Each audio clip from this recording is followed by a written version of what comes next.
Hello, dear listener. Have you ever felt that a well-known story has a hidden layer waiting just beneath the surface? That is the world we will explore together on this channel. Welcome to a space where we give classic tales a second life. We will take stories from our shared cultural heritage, fairy tales, parables, historical events, and view them through a modern, thoughtful lens. This is not just about retelling. It's about rediscovery.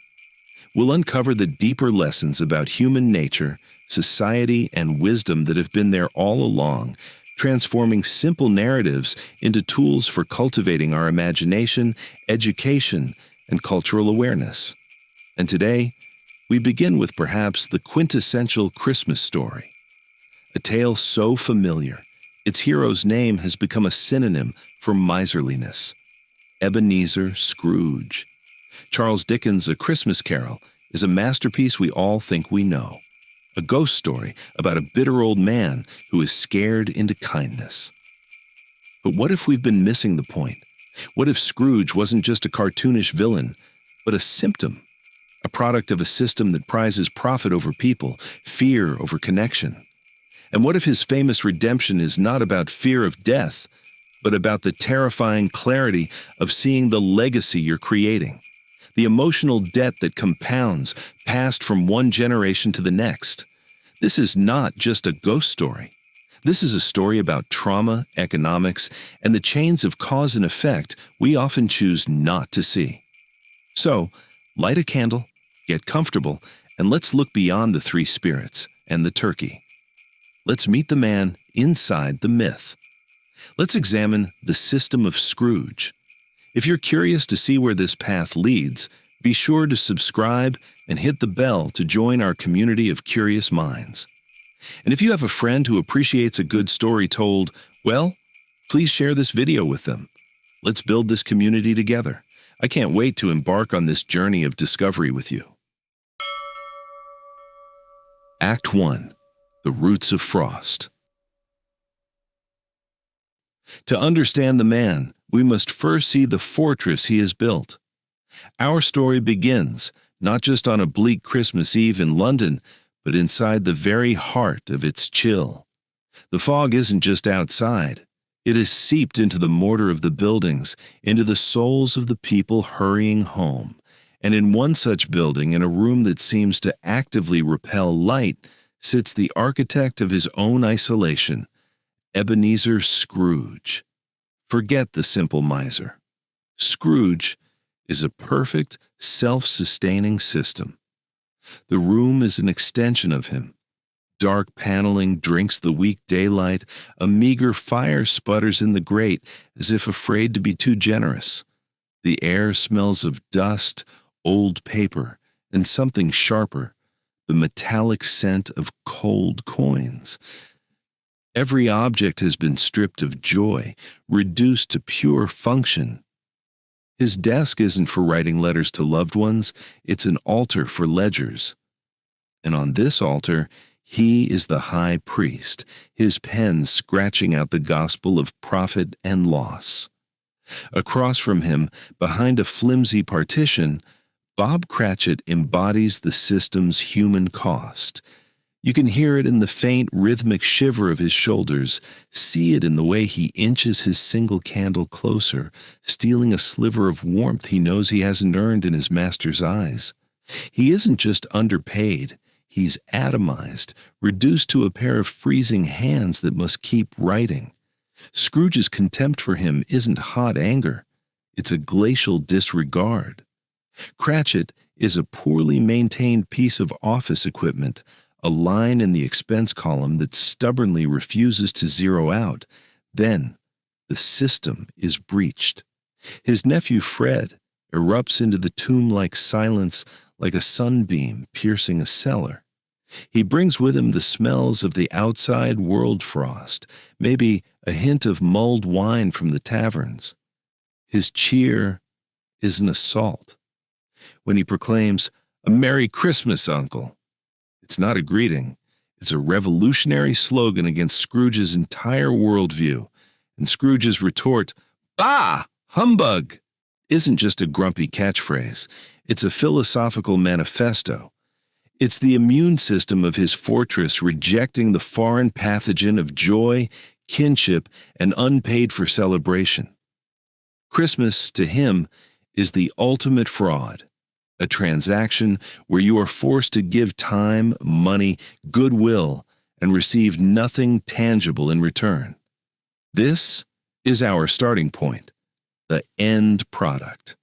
Not a cartoon villain, but a man so meticulously sealed against the perceived threats of the world vulnerability, loss, unpredictable emotional expenses that he has become a prisoner in the cold, silent prison of his own making. His soul doesn't rattle chains. It is buried under layers of defensive logic, each one colder than the last. But a ghost story needs a ghost. And on this night, the most fundamental rule of Scrooge's system, that the material world is all there is about to be violently disproven. He returns to his chambers rooms as spare and joyless as his office.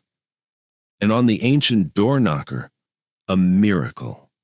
The brass face melts, shifts, and becomes the face of Jacob Marley, his partner, dead 7 years to the very day. It is not a trick of the light. It is the first crack in reality, a warning that the ledger of a life must be balanced not in pounds, but in consequences. The phantom enters. It is Marley, yet not. He is wrapped in a terrible self-forged harness, a chain of cash boxes, ledgers, padlocks, and heavy steel deeds.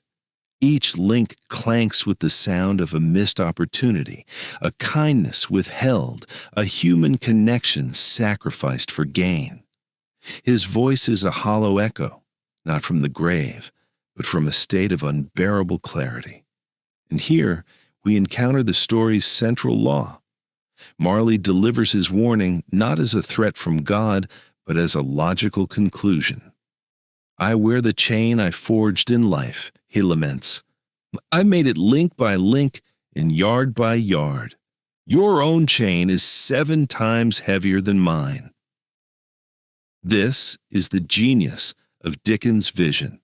The afterlife here is not arbitrary punishment. It is cause and effect made visible. Every time Marley or Scrooge chose the cold certainty of money over the warm risk of love, he added a link. The chain is not his sentence. It is the physical manifestation of his choices. He is not being punished by a chain. He is the chain. Scrooge is shown his own future self-portrait. As Marley fades, wailing at the sight of desperate souls outside the window, souls he can now feel but never help, he delivers his final warning. Scrooge will be haunted by 3 spirits. It is his only chance. The clock strikes 1, light floods the dark room, and there stands the first spirit, the ghost of Christmas past. It is an impossible creature, now old, now young, with a bright jet of light flaming from its head. This light is crucial. It is not a torch to see by, but the light of raw, unedited memory. It is truth itself. The spirit is gentle but inexorable. It takes Scrooge's hand and they fly. They land in a countryside, but the landscape is made of memory. And the first scene is not joyful. It is a vast, empty schoolhouse during the holidays. A solitary boy sits by a weak fire, reading. Young Ebenezer. The other children have gone home to their families. He has not. Let's freeze this frame. This moment is the genesis of frost. This is where the deep cold sets into his bones. He is not just lonely, he is institutionalized in his loneliness. The lesson learned here is not from a textbook, but from the echoing silence. You are on your own. Celebration belongs to others. His brilliant mind begins its lifelong project, building an internal fortress so impregnable He will never feel this particular cold again. The first root of the future Scrooge is not greed, but a child's strategy for emotional survival. The spirit moves. Time blurs. Now we see a young man. Scrooge is an apprentice in the warehouse of old Fezziwig. The air is thick with laughter, music, the smell of cake and punch. Fezziwig, with a mere snap of his fingers, unleashes a festival for his employees.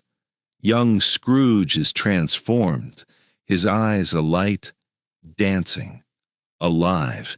Here is the antidote. Here is a different model, a master whose wealth is the happiness he creates. But watch the old Scrooge observing this memory. He does not smile. A frown creases his brow. He spent but a few pounds, he mutters, 3 or 4 perhaps. This is the tragedy in real time. The memory is being audited. The priceless gift of communal joy is being run through the cold accounting software of his present mind. The warmth of the past is filtered through the frost of the present, and what remains is a ledger entry. He is not remembering Fezziwig, he is recalculating him, corrupting a beautiful memory with the currency of his current misery. The fortress walls are so thick they distort even the light from his own past. The final memory is the softest and the most devastating. A young woman, Belle, with eyes full of tender sadness. "You fear the world too much," she tells him. Another idol has displaced her, a golden one. She releases him from their engagement. She is setting him free into the cage he is choosing. This is the choice that seals his fate. We must see it clearly. This is not a man choosing money over love. This is a deeply wounded man choosing a predictable prison over an unpredictable world. Belle represents vulnerability, feeling, risk, everything that has already hurt him. The golden idol represents safety, control, a wall against that pain. His choice is not greed, it is a trauma response, the final conscious brick laid in the wall. He is choosing the certainty of solitude over the terrifying, beautiful uncertainty of connection. The Spirit shows him one more cruel glimpse. Belle, years later, surrounded by a bustling, laughing family, the life he paid to avoid. The road not taken, now forever closed. Overwhelmed, Scrooge attacks the Spirit, forcing its cap down over the blinding light of truth. He collapses into his own bed, exhausted. The clock strikes 2. The ghost of Christmas past is gone. It has not judged him. It has diagnosed him. It has shown us the roots of the frost, loneliness calcifying into self-reliance, joy recalculated as expense, love traded for the false security of gold. A wound left unhealed becomes a blueprint. Act 2. The cost of the system. And as the echoes of the diagnosis hang in the air, a new overwhelming presence fills the room. A scent of roasting meat and pine. A giant, jovial hand draws back his curtains. The ghost of Christmas, present, has arrived, ready to show not the roots of the disease, but the rotten fruit it now bears. Before him sits the ghost of Christmas present. He is a giant of a spirit, robed in a simple green mantle trimmed with white fur, like the embodiment of a living, breathing winter forest. In his hand, he holds a glowing torch shaped like a cornucopia, the horn of plenty. And with this torch, the Spirit performs a strange ritual. He sprinkles its light on the quarrels of passers-by, on meager dinners, bringing instant forgiveness and cheer. Here is the Spirit's function made clear. He is not just showing scenes, he is actively blessing the very moments of human connection that Scrooge has spent a lifetime despising as unprofitable. The torch is the antidote to Scrooge's cold logic. It represents the generative, multiplying power of generosity, a power Scrooge's system cannot quantify, and therefore dismisses. The Spirit's first lesson is a direct assault. He takes Scrooge to the bustling, snowy streets of London on Christmas morning, and he shows him something Scrooge's eyes, tuned only to balance sheets, have never seen: the economy of kindness. People with little giving to those with even less, a smile serving as currency, a shared meal as a treasure. It's a market where Scrooge's coins are worthless, and his lifelong transactions have earned him nothing but poverty of spirit. Then they fly to a small, modest house on the outskirts of the city, the home of Bob Cratchit. The air here is thin with cold and thick with love. We meet Tiny Tim, Bob's frail son, whose small crutch leans against the wall like a monument to the family's fragile hope.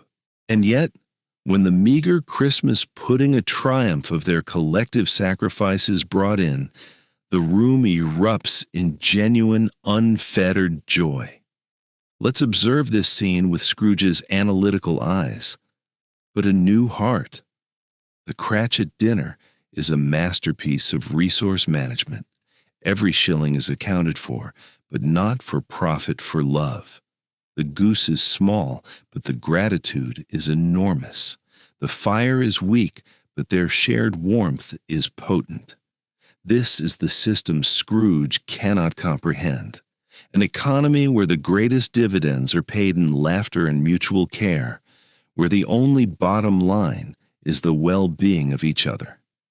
Tiny Tim's gentle toast, "God bless us, everyone," is not a prayer for charity. It is a radical declaration of inclusivity in a world that, like Scrooge, has written him off as a liability. Scrooge is moved. For the first time, he asks a fearful, genuine question. "Spirit, tell me if Tiny Tim will live." The Spirit's reply is the coldest, most calculative sentence in the story, and it is aimed directly at Scrooge's own logic. If these shadows remain unaltered by the future, the child will die. It is a business forecast.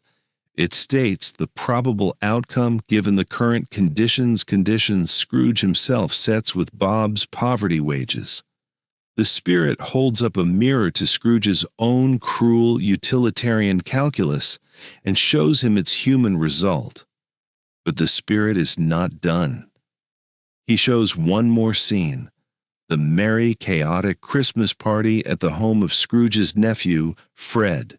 Here, Scrooge himself is the butt of the jokes. They laugh at his miserly ways.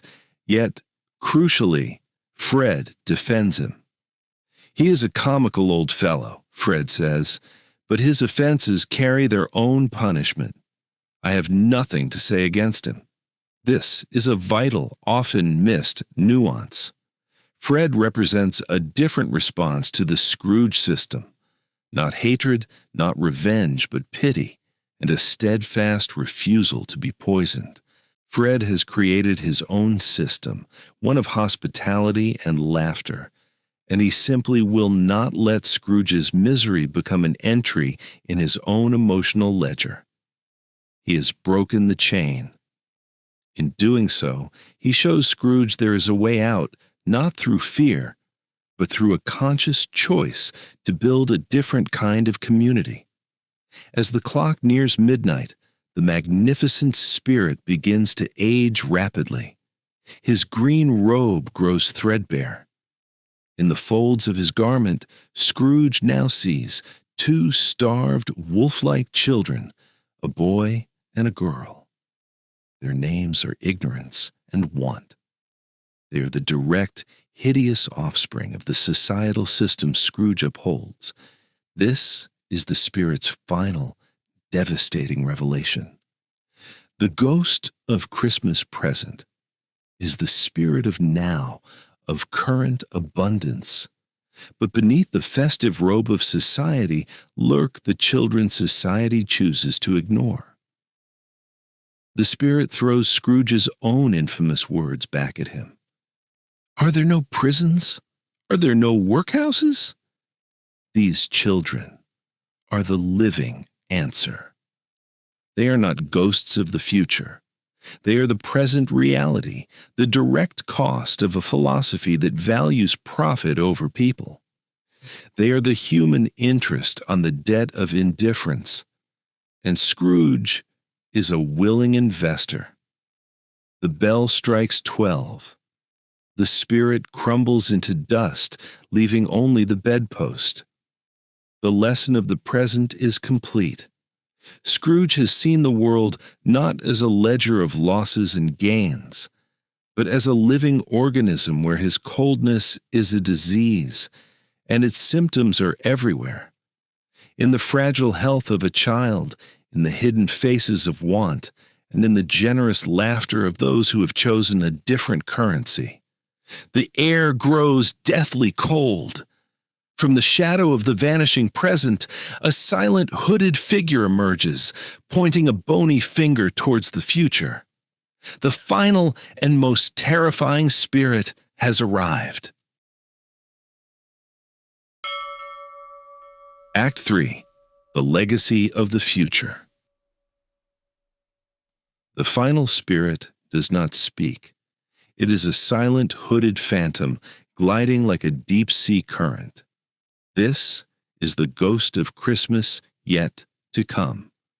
Its only language is a pointing, skeletal finger, and it leads Scrooge not towards a grave, but towards the echoes of his absence. The first scene is the heart of the city. Businessmen are chatting idly about a recent death.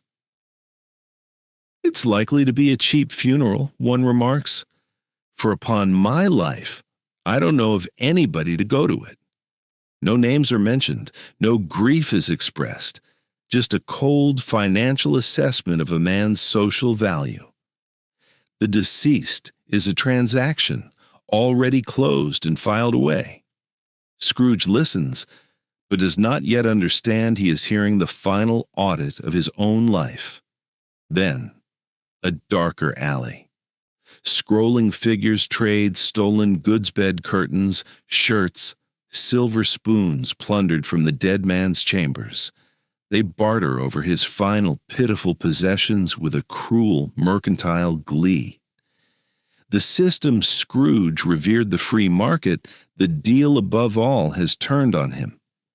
In death, he becomes mere inventory.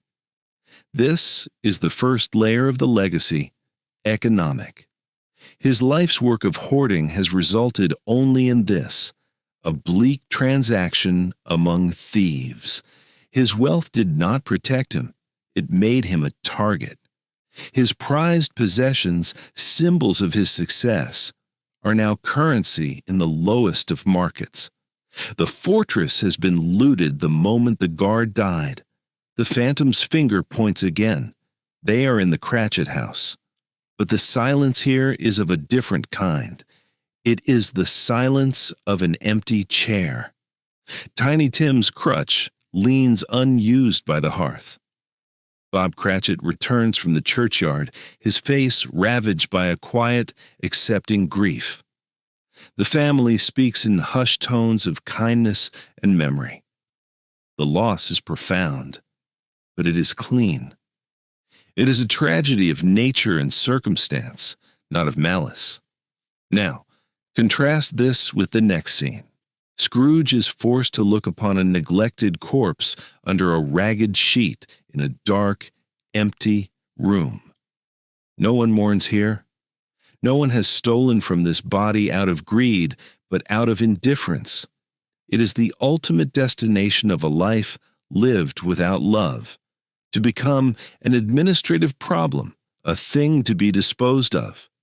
The Spirit forces Scrooge to look upon this unmourned face, and in a moment of terrible, silent revelation, Scrooge understands. He tears at the sheet, and the phantom's hand merges with his own. He is not looking at a stranger. He is reading his own obituary written in things, not words. The empty conversations, the stolen goods, the lonely corpse.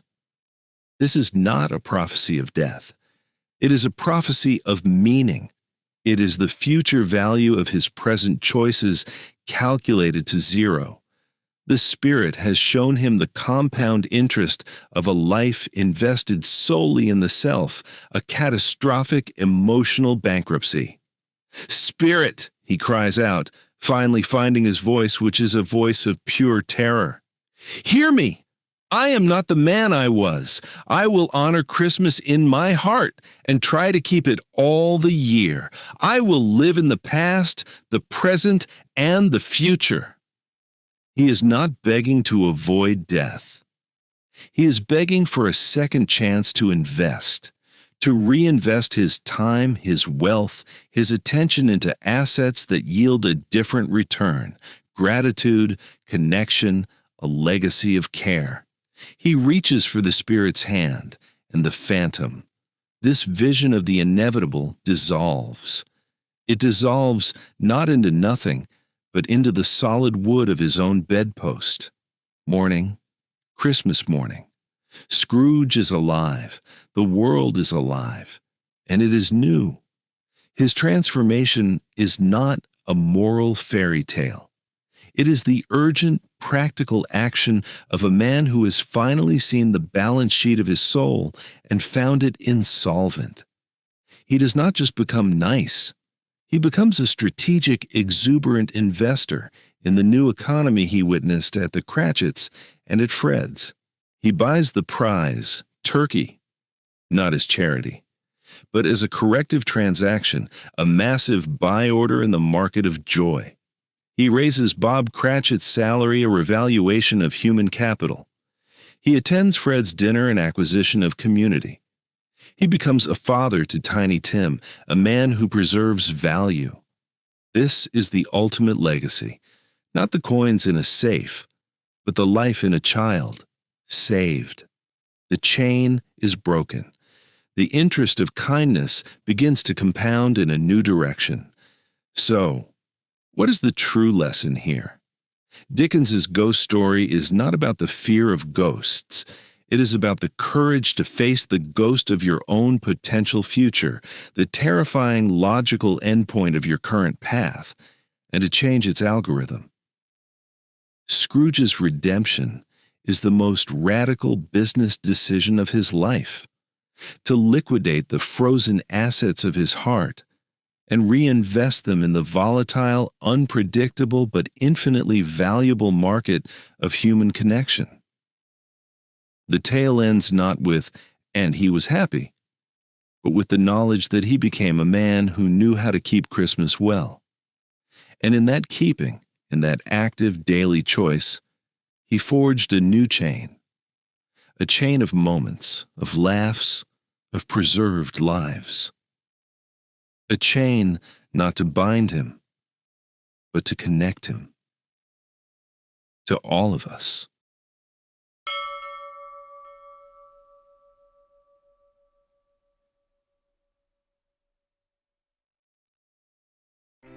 Final reflection. So what are we left with when the last ghost fades and the Christmas bells fall silent? A Christmas Carol endures not because it's a simple spook story about a mean man who gets scared into being nice. It endures because it is a profound case study of the human soul operating within a system. We began by seeing Scrooge as a system of a closed, efficient machine for the accumulation of wealth and the avoidance of pain. The ghosts, then, are not punishers. They are auditors. The ghost of past audits his childhood ledgers, revealing the original trauma. The loneliness that taught him emotional investment was too risky. The ghost of present audits his current impact, showing the human cost on his balance sheet. The Cratchit's fragile joy the hidden children of want and ignorance bred by societal indifference. Finally, the ghost of future audits his legacy, presenting the final report. A life whose total value in human terms sums to zero. A corpse picked clean by the very mercantile logic he worshipped. Scrooge's famous redemption, therefore, is not a sentimental conversion. It is a radical corporate restructuring of the self. Faced with the audit's devastating findings, he doesn't just choose to be kinder. He chooses a new economic model. He liquidates the frozen assets of his heart, the fear, the isolation, the gold, and reinvests them in the volatile but infinitely generative market of human connection. He raises Bob's salary not just as charity, but as a correction in the valuation of human dignity. He saves Tiny Tim not just to be good, but to preserve appreciating value. He becomes at last a venture capitalist of compassion. The lesson for us, then, is not be scared into giving at Christmas. The lesson is we are all conducting a live audit of our lives every day. Our choices, what we cherish, what we ignore, what we invest our time and care in, are compiling the ledger. What kind of legacy are we accruing? Is it one of transactional isolation, where our final worth is tallied in possessions and property? Or is it one of compounding interest in community, where our value lives on in the warmth we've kindled in others? Scrooge's greatest gift is the chance to read his own audit report before the books are closed forever. Our challenge is to have the courage to read our own, to look with clear eyes at the systems we uphold, the wounds we nurse, and the chain we are forging, link by link, and to find the strength, as he did, to reforge it into something that connects rather than confines. This is the true spirit we are asked to keep, not just at Christmas, but all the days of our years. Until next time, friends, I invite you to subscribe for more journeys into the heart of our stories. A very Merry Christmas and a Happy New Year.